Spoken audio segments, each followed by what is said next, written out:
ರಾಜ್ಯ ಕಾಂಗ್ರೆಸ್ನಲ್ಲಿ ಸದ್ಯಕ್ಕೆ ಇರುವಂತಹ ಗೊಂದಲ ಒಂದೇ. ಈಗ ಸಂಪುಟ ವಿಸ್ತರಣೆ ಆಗುತ್ತಾ ಅಥವಾ ಇಲ್ವಾ, ಇನ್ನೂ ಸ್ವಲ್ಪ ಕಾಲಾವಕಾಶ ಏನಾದರೂ ತಗೊಳ್ತಾರಾ?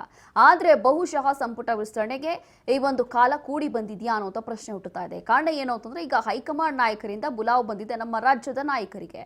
ನಮ್ಮ ರಾಜ್ಯದ ನಾಯಕರು ಈಗ ದೆಹಲಿಯತ್ತ ಪ್ರಯಾಣವನ್ನ ಬೆಳೆಸಿದ್ದಾರೆ. ಹಾಗಾಗಿ ಇವತ್ತು ಹೈ ವೋಲ್ಟೇಜ್ ಮೀಟಿಂಗ್ ಅಲ್ಲಿ ಏನೆಲ್ಲ ಚರ್ಚೆ ಆಗಬಹುದು. ಡಿಕೆಶಿ, ಸಿದ್ದರಾಮಯ್ಯ, ಬಿಕೆ ಹರಿಪ್ರಸಾದ್ ದೆಹಲಿಗೆ ಹೊರಟಿದ್ದಾರೆ.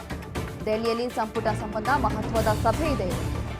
ಪರಿಷ್ಕೃತ ಪಟ್ಟಿಯ ಜೊತೆ ದೆಹಲಿಗೆ ಹಾರಿರುವಂತಹ ಸಿಎಂ ಡಿಕೆ ಶಿವಕುಮಾರ್ ಹೈಕಮಾಂಡ್ ನಾಯಕರ ಭೇಟಿಯಾಗಿ ಚರ್ಚೆ ಮಾಡುವಂತ ಸಾಧ್ಯತೆ ಇದೆ.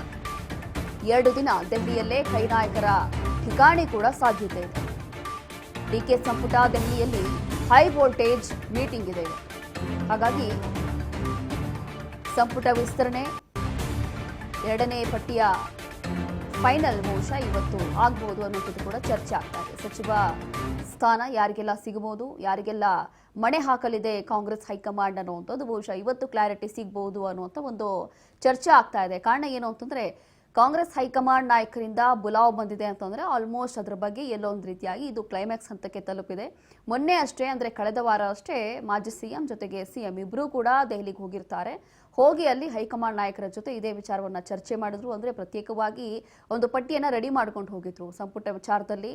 ಅದರಲ್ಲೂ ಕೂಡ ಈಗ 2ನೇ ಹಂತದ ಪಟ್ಟಿಯಲ್ಲಿ ಯಾರೆಲ್ಲ ಸಚಿವಾಕಾಂಕ್ಷಿಗಳಿದ್ದಾರೆ ಅಂತಂದ್ರೆ, ಯಾರಿಗೆಲ್ಲ ಸಚಿವ ಸ್ಥಾನ ಸಿಗಬಹುದು, ಯಾರಿಗೆಲ್ಲ ಬೇಡ ಅಂತ ಹೇಳಿ ಒಂದು ಪಟ್ಟಿಯನ್ನ ರೆಡಿ ಮಾಡ್ಕೊಂಡಿರ್ತಾರೆ. ಮೊದಲನೇದಾಗಿ ಇಲ್ಲೇ ಬೆಂಗಳೂರಲ್ಲೇ ಇಬ್ಬರು ನಾಯಕರು ಕೂತ್ಕೊಂಡು ಚರ್ಚೆ ಮಾಡ್ತಾರೆ. ಚರ್ಚೆ ಮಾಡಿ ಕಾಂಪ್ರಮೈಸ್ ಆಗಿ ಅದಾದ ನಂತರ ಒಂದು ನಿರ್ಧಾರಕ್ಕೆ ಬಂದು ಒಂದು ಪಟ್ಟಿ ಫೈನಲ್ ಆಗಿ ರೆಡಿ ಮಾಡ್ಕೊಂಡು ಹೋಗಿರ್ತಾರೆ. ಅದಾದ ನಂತರ ಅದಕ್ಕೆ ಹೈಕಮಾಂಡ್ ಕೂಡ ಒಂದು ಸ್ವಲ್ಪ ಕಾಲಾವಕಾಶವನ್ನ ತಗೊಂಡಿತ್ತು. ಅದಾದ ನಂತರ ಇಷ್ಟೆಲ್ಲ ಬೆಳವಣಿಗೆ ಆದ ನಂತರ ಕಳೆದ ವಾರ ಹೋಗಿ ಬಂದಿದ್ರು. ಈಗ ಮತ್ತೊಮ್ಮೆ ಕಾಂಗ್ರೆಸ್ ಹೈಕಮಾಂಡ್ ಇಂದ ಈಗ ನಮ್ಮ ರಾಜ್ಯದ ನಾಯಕರಿಗೆ ಬುಲಾವ್ ಬಂದಿದೆ. ಹಾಗಾಗಿ ಅಲ್ಲಿಂದ ಬುಲಾವ್ ಬಂದಿದೆ, ಖುದ್ದು ಅವರೇ ಕರೆದಿದ್ದಾರೆ ಅಂತಂದ್ರೆ ಆಲ್ಮೋಸ್ಟ್ ಈಗ 2ನೇ ಹಂತದ ಸಚಿವ ಸ್ಥಾನ ಪಟ್ಟಿ ಏನಿತ್ತು ಇದು ಆಲ್ಮೋಸ್ಟ್ ಫಿಕ್ಸ್ ಆಗುವಂತ ಒಂದು ಸಾಧ್ಯತೆ ಇದೆ. ಇವತ್ತು ಆಲ್ಮೋಸ್ಟ್ ಅದು ನಿರ್ಧಾರ ಆಗುವಂತ ಒಂದು ಸಾಧ್ಯತೆ ದಟ್ಟವಾಗಿ ಕಾಣಿಸ್ತಾ ಇದೆ. ಹಾಗಾಗಿ ಕಾಂಗ್ರೆಸ್ ಹೈಕಮಾಂಡ್ ನಾಯಕರು ಈ ಒಂದು ವಿಚಾರದಲ್ಲಿ ಇವತ್ತು ಚರ್ಚೆ ಮಾಡಲಿದ್ದಾರೆ. ಕಾಂಗ್ರೆಸ್ ಹೈಕಮಾಂಡ್ ನಾಯಕರ ಜೊತೆ ಇವತ್ತು ನಮ್ಮ ರಾಜ್ಯದ ನಾಯಕರು ಕೂಡ ಸುದೀರ್ಘವಾದಂತಹ ಚರ್ಚೆ ಮಾಡಿ ಅದಾದ ನಂತರ ಬಹುಶಃ 2 ದಿನ ಅಲ್ಲೇ ಠಿಕಾಣಿ ಹೂಡುವಂತ ಒಂದು ಎಲ್ಲಾ ಸಾಧ್ಯತೆಗಳು ಕೂಡ ಇದೆ. ಹಾಗಾಗಿ ಇದೀಗ ಮಾಗಡಿ ಕ್ಷೇತ್ರ ಶಾಸಕರಾಗಿರುವಂತಹ ಬಾಲಕೃಷ್ಣ ಅವರಿಗೂ ಕೂಡ ಬಹುಶಃ ಚಾನ್ಸ್ ಸಿಗುತ್ತಾ ಅಥವಾ ಇಲ್ವಾ ಅನ್ನುವಂಥದ್ದು ಗೊತ್ತಿಲ್ಲ. ಕಾರಣ ಏನು ಅಂತಂದ್ರೆ, ಇಲ್ಲಿ 40-60 ಅನ್ನುವಂಥ ಒಂದು ಸೂತ್ರವನ್ನ ಈಗ ಕಾಂಗ್ರೆಸ್ ಹೈಕಮಾಂಡ್ ಇಟ್ಕೊಂಡಿದೆಯಂತೆ. ಹಾಗಾಗಿ ಈ ಒಂದು ಸೂತ್ರದ ಅಡಿ ಯಾರಿಗೆಲ್ಲ ಅವಕಾಶ ಕೊಡ್ತಾರೆ, ಯಾರಿಗೆಲ್ಲ ಅವಕಾಶ ಕೊಡೋದಿಲ್ಲ ಅಂತ ಹೇಳಿ ಗೊತ್ತಿಲ್ಲ. ಒಂದು ಕಡೆಯವರು ಸಿಎಂ ಅವರ ಆಪ್ತರು ಕೂಡ ಆಗಿದ್ದಾರೆ, ಬಹಳ ಅತ್ಯಾಪ್ತರು. ಪ್ರತಿಯೊಂದು ವಿಚಾರದಲ್ಲಿ ಹೇಗಾದ್ರೂ ಇರಲಿ, ಸಿಎಂ ಆಗೋ ಮುನ್ನವೇ ಅಂತಂದ್ರೆ ಡಿಕೆ ಶಿವಕುಮಾರ್ ಅವರು ಸಿಎಂ ಆಗೋಕಿನ ಮುನ್ನವೇ ಈ ರೀತಿಯಾಗಿ ಅವರು ಬಹಳಷ್ಟು ಸಪೋರ್ಟ್ ಮಾಡ್ತಾ ಇದ್ರು. ಜೊತೆಗೆ ಪ್ರತಿ ಒಂದು ಹಂತದಲ್ಲೂ ಕೂಡ ಅವ್ರಿಗೋಸ್ಕರ ಅವರ ಬೆಂಬಲವನ್ನ ಸೂಚಿಸ್ತಾ ಇದ್ರು ಬಾಲಕೃಷ್ಣ ಅವರು. ಹಾಗಾಗಿ ಬಹುಶಃ ಅವ್ರಿಗೂ ಕೂಡ ಏನಾದ್ರೂ ಚಾನ್ಸ್ ಸಿಗುತ್ತಾ ಅಥವಾ ಇಲ್ವಾ ಅನ್ನೋಂಥದ್ದು ಒಂದು ಕಡೆ. ಆದ್ರೆ ಮತ್ತೊಂದು ಕಡೆ ಸಂತೋಷ್ ಲಾಡ್ ಕೂಡ ಈ ಒಂದು ಪಟ್ಟಿಯಲ್ಲಿದ್ದಾರೆ ಅಂತಂದ್ರೆ ಅವರು ಕೂಡ ಖಂಡಿತವಾಗಿಯೂ ಸಚಿವ ಆಕಾಂಕ್ಷಿನೇ ಹೌದು. ಕಾರಣ ಏನು ಅಂತಂದ್ರೆ, ಈ ಹಿಂದೆ ಅವರು ಸಚಿವರಾಗಿದ್ರು.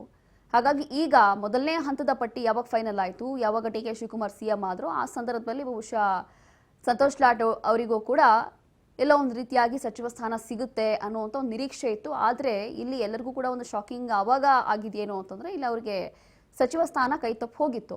ಹಾಗಾಗಿ ಈಗ ಬಹುಶಃ ಸಂತೋಷ್ ಲಾಡ್ ಅವರಿಗೆ ಏನಾದರೂ ಚಾನ್ಸ್ ಸಿಗಬಹುದಾ ಅಥವಾ ಇಲ್ವಾ? ಕಾಂಗ್ರೆಸ್ ಹೈಕಮಾಂಡ್ ಈಗ ಎಲ್ಲ ಒಂದು ಮುಂಬರುವಂಥ ಚುನಾವಣೆಗಳನ್ನ ಗಮನದಲ್ಲಿ ಇಟ್ಕೊಂಡು ಅಥವಾ ಈಗ ಯಾರಿಗೆಲ್ಲ ಇವರು ಹೊಸ ಈ ಒಂದು ಸಂಪುಟದಲ್ಲಿ ಸೇರಿಸ್ಕೊಂಡ್ರೆ ಅಥವಾ ಯಾರಿಗೆಲ್ಲ ಅವಕಾಶ ಕೊಟ್ರೆ ಪಕ್ಷದ ಪರವಾಗಿ ಎಷ್ಟರ ಮಟ್ಟಿಗೆ ಕೆಲಸ ಮಾಡ್ತಾರೆ, ಅಥವಾ ಪಕ್ಷದ ಒಂದು ಕಾರ್ಯಕರ್ತರನ್ನ ಹೇಗೆ ಒಗ್ಗೂಡಿಸೋದು, ಅಥವಾ ಪಕ್ಷದ ಕಾರ್ಯಕರ್ತರನ್ನ ಹೇಗೆ ಅವರು ಕಾರ್ಯಕ್ರಮಗಳನ್ನ ಮಾಡೋದು, ಅಥವಾ ಹೇಗೆ ಅಭಿವೃದ್ಧಿ ಮಾಡಬೇಕು, ಅದೆಲ್ಲವೂ ಕೂಡ ಗಮನದಲ್ಲಿ ಇಟ್ಕೊಳ್ತಾರಾ ಇಲ್ವಾ ಅನ್ನೋಂಥದ್ದು ಕೂಡ ಈಗ ಬಹಳಷ್ಟು ಚರ್ಚೆ ಆಗ್ತಾ ಇದೆ. ಮತ್ತೊಂದು ಕಡೆ ಮಧು ಬಂಗಾರಪ್ಪ ಅವರು ಕೂಡ ಈ ಹಿಂದೆಯೇ ಸಚಿವರಾಗಿದ್ರು, ಶಿಕ್ಷಣ ಸಚಿವರಾಗಿದ್ರು. ಅವ್ರಿಗೂ ಕೂಡ ಎಲ್ಲೋ ಮೊದಲನೇ ಹಂತದ ಪಟ್ಟಿಯಲ್ಲೇ ಬಹುಶಃ ಚಾನ್ಸ್ ಸಿಗಬಹುದು ಅಂತ ಇತ್ತು. ಬಟ್ ಅಲ್ಲೂ ಕೂಡ ಚಾನ್ಸ್ ಹೋಯ್ತು. ಈಗ ಬಹುಶಃ ಅವರಿಗೆ ಚಾನ್ಸ್ ಸಿಗಬಹುದು ಅನ್ನೋಂಥ ಚರ್ಚೆ ಆಗ್ತಾ ಇದೆ. ನೋಡ್ಬೇಕಾಗತ್ತೆ ಮಧು ಬಂಗಾರಪ್ಪ ಅವ್ರ ವಿಚಾರದಲ್ಲಿ ಕಾಂಗ್ರೆಸ್ ಹೈಕಮಾಂಡ್ ಏನ್ ಮಾಡುತ್ತೆ ಅನ್ನೋಂಥ ಕುತೂಹಲ. ಹೀಗೆ ಇದೀಗ ಈಡ್ಗ ಸಮುದಾಯದವರು ಕೂಡ ವಿಶೇಷವಾಗಿ, ಹಾಗಾಗಿ ಮಧು ಬಂಗಾರಪ್ಪ ಅವರು ಮಲೆನಾಡು ಕರಾವಳಿ ಭಾಗದಲ್ಲಿ ಈಡೀಗ ಮತಗಳು ಕೂಡ ಅವ್ರ ಕಡೆಯಿಂದ ಸಿಗುತ್ತೆ. ಡಿಕೆ ಶಿವಕುಮಾರ್ ಹಾಗೂ ಸಿದ್ದರಾಮಯ್ಯ ಇಬ್ಬರಿಗೂ ಕೂಡ ಆಪ್ತರಾಗಿದ್ದಾರೆ. ಇವರು ಒಬ್ಬರಿಗಲ್ಲ, ಇಬ್ಬರಿಗೂ ಕೂಡ ಆಪ್ತರಾಗಿದ್ದಾರೆ. ಈಡೀಗ ಸಮುದಾಯದ ಪ್ರಭಾವಿ ನಾಯಕರು ಅಂತ ಅನಿಸ್ಕೊಂಡಿದ್ದಾರೆ. ವಿಶೇಷವಾಗಿ ಮಲೆನಾಡು ಕರಾವಳಿ ಭಾಗದಲ್ಲೂ ಕೂಡ ಒಂದು ಮತಗಳನ್ನು ಹಿಡಿದಿಟ್ಟುಕೊಂಡಿದ್ದಾರೆ.